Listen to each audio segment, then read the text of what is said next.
လူရုပ်ပုံလိုကိုနဲ့စာရန်ကိုအလွယ်တကူရေးဆွဲဖန်နေကြရအောင်ရုပ်ပုံနဲ့တကွကုမ္ပဏီနာမည်တွေ YouTube channel နာမည်တွေအမှတ်တစိနာမည်တွေတွဲသုံးပြီးတော့ဖော်ပြပေးနိုင်ပါတယ်လောက်ရတာလည်းလွယ်ပါတယ်လေ့လာကြည့်ကြအောင်ပါ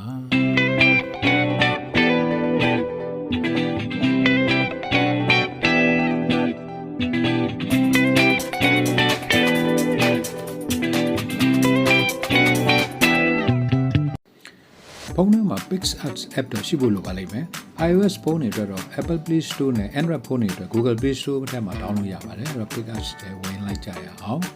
အဲ့တော့အောက်ကအပေါင်းလက္ခဏာကိုနှိပ်လိုက်ပါနှိပ်တော့ logo လုပ်ချင်တဲ့ပုံကိုဖုန်း gallery ထဲထည့်ထားမယ်အဲ့တော့ဒီပုံကိုအသုံးပြုမယ်ဆိုပါလို့ပုံကိုနှိပ်ပေးလိုက်အောင်အဲ့တော့ဒီ clock ကိုနှိပ်ပြီးတော့ background ကိုဖြောက်ပါမယ်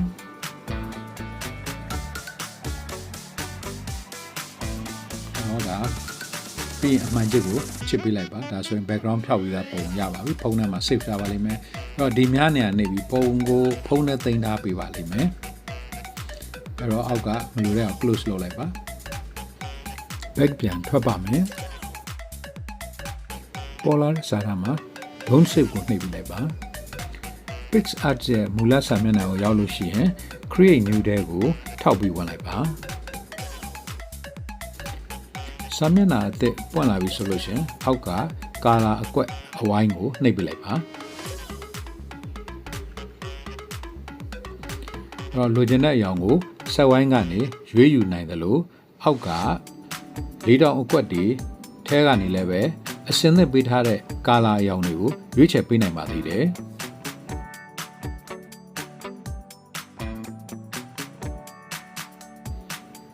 ဒီထဲမှာတော့လိမ္မော်ရောင်ကိုရွေးချယ်ပေးထားပါတယ်ပြီးလို့ရှင်တော့အပေါ်ကအမှန်ချစ်လေးကိုချစ်ပေးလိုက်ပါအဲ့တော့ပြီးရင် shape နေရာကိုနှိပ်ပေးရပါမယ်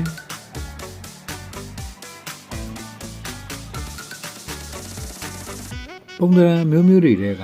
ဆက်ဝိုင်းနေရာကိုရွေးပေးလိုက်ပါမယ်အဲ့တော့ဆက်ဝိုင်းကိုရွေးပြီးရင်ဒီမှာ fill ကိုထပ်ရွေးပေးလိုက်ပါနော် FIL fill ကိုထပ်ပြီးနှိပ်ပေးမယ်ပြီးလို့ရှင်တော့ဖိပြီးတော့ဆက်ဝိုင်းကိုအခုလိုဆွဲပေးရမှာဖြစ်ပါတယ်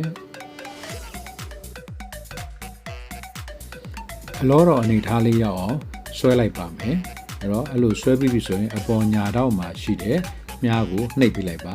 အဲ့လိုချိန်မှာအောက်မှာစာတန်းနှစ်ခုပေါ်လာပါမယ်အဲ့တော့အဲ့စာတန်းထဲမှာအောက်ဆုံးက edit image ကိုနှိပ်ပြီးတော့ဝင်ပေးလိုက်ပါအောက်ဘားတန်းက add photo ကိုရွေးနှိပ်ပေးလိုက်ပါ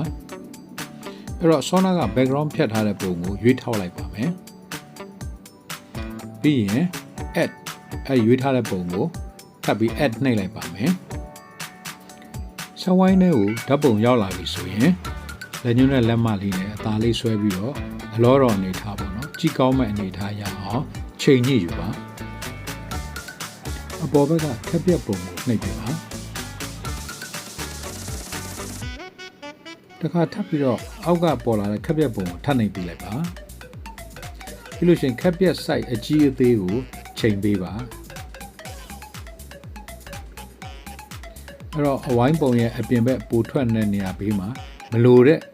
ပုံအရိပ်တွေကိုစိတ်ရှိရှိထားပြီးတော့ဖြတ်ပေးရပါမယ်ဘေးကအပိုးအစာတွေအကုန်လုံးဖြတ်ပေးလိုက်ပါ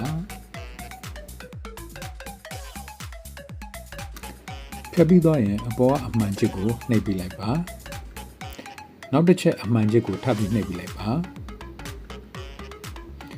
အောက်တန်းက draw ကိုနှိပ်ဝင်ပေးရပါမယ်အဲ့တော့ဒီမှာထပ်နှိပ်ရင်ရွေးစရာစုပ်တန်အထူအပါပေါ်လာပါလိမ့်မယ်စုပ်တန်အထူအပါကို size 15လောက်ထားပါမယ်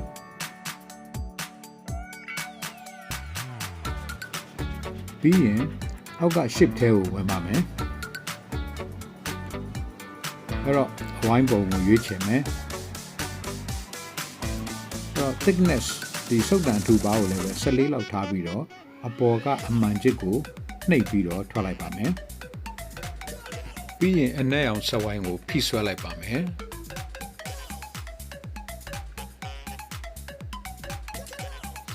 နောက်ခံဝိုင်းနဲ့တစ်ထပ်တည်းကြအောင်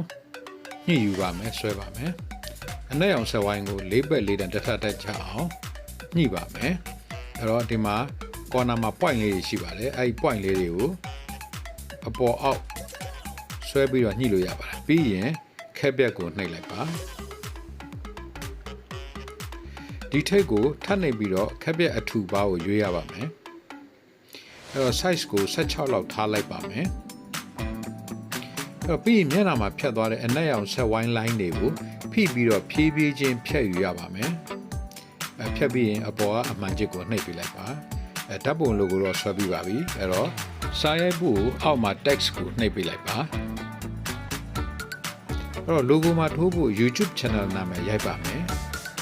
အဲ့တော့ Kantkaw knowledge sharing ဆိုပြီးတော့ရိုက်ထည့်ပါမယ်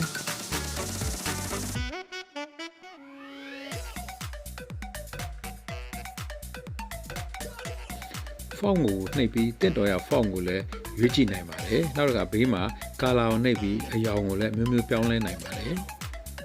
အဲ့တော့စာရန်ကွေးဖို့အတွက်ကိုတော့ဒီနေရာလေးကိုနှိပ်ပြလိုက်ပါအဲ့တော့ဒီမှာစာရန်ကွေးသွားပါပြီအဲ့ဒီစာရန်ကွေးသွားတဲ့ဟာကိုဆက်ဝိုင်းအောက်နေရာချပြီးတော့ချိန်ညှိပေးလိုက်ပါအဲ့တော့ဒီစာရန်ကိုလည်းအပေါ်ကွေးအောက်ကွေးကိုညှိလို့ရပါတယ်အဲ့တော့ဒီအခု slider ပြတဲ့နေရာမှာဘယ်ဘက်ညာဘက်ကိုညှိပြီးတော့လိုသလိုအပေါ်အောက်ကွေးယူနိုင်ပါတယ်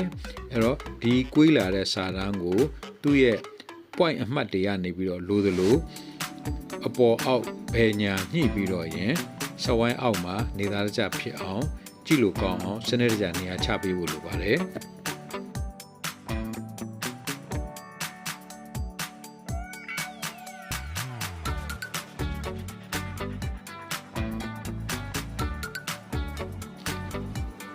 စလုံးတွေကို shadow အရေးထည့်ဖို့ဒီမှာနှိပ်ပေးလိုက်ပါလိုလျောက် shadow ပေါ်လာမယ်အဲ့တော့ shadow အထူပါကိုလည်းအောက်ကဘားတန်းလေးတွေညှိပြီးတော့ပြုပြင်နိုင်ပါတယ်ပြီးတော့စာလုံးတွေဖောက်နေ color တွေကိုပြောင်းရင်လည်းပဲပြောင်းနိုင်ပါသေးတယ်အဲ့တော့ပြီးပြီဆိုရင်ဒီအပေါ်ကအမှန်ချစ်ပေးလိုက်ပါအဲ့တော့စိတ်ကြိုက်ဖြစ်ပြီဆိုရင်တော့ဖုန်း gallery ထဲစိတ်ဖို့ဒီမှာနှိပ်ပေးလိုက်ပါပြီးရင်ဒီစိတ်ကိုနှိပ်ပါပြီးနောက်ဆင့်ဒီစိတ်ကိုနှိပ်ပေးလိုက်ပါပြီးရင် gallery ကိုရွေးပေးလိုက်ပါဒါဆိုမိမိရဲ့ဖုန်းရဲ့ gallery မှာပြုပြင်ထားတဲ့ logo ဓာတ်ပုံကို save ထားပြီးကြောင်းတင်ထားပြီးကြောင်းစာရန်စိတ်လေးနဲ့ထိုးပြပါလိမ့်မယ်ယခုလို PicsArt App ကိုအသုံးပြုပြီးတော့ရင်တစ်စင်ပြီးတစ်စင်လွယ်တဲ့ကူနဲ့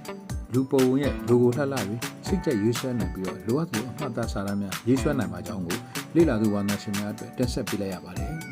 ဒီဗီဒီယိုလေးကိုလည်းနှစ်သက်လိမ့်မယ်လို့မျှော်လင့်ပါတယ်အဲ့တော့နှစ်သက်ရင်ကြည့်ရှုကြတဲ့ပရိသတ်များက Kantkaw knowledge sharing channel ကို like share comment လုပ်ပြီးအားပေးခဲ့ကြပါဦးယနေ့ထိကြည့်ရှုနေပြီးတော့ subscribe မလုပ်ရသေးတဲ့မိတ်ဆွေများလည်း Kantkaw knowledge sharing ကို subscribe လုပ်ပြီးတော့ရင်ဘေးကခေါင်းလုံးလေးတီးပြီးအားပေးခဲ့ကြပါရှေ့ထွက်လာမယ့်ဗီဒီယိုများမှာလည်းဆက်လက်ဆုံနေကြအောင်ပါအားလုံးကြားမှချမ်းသာကြပါစေ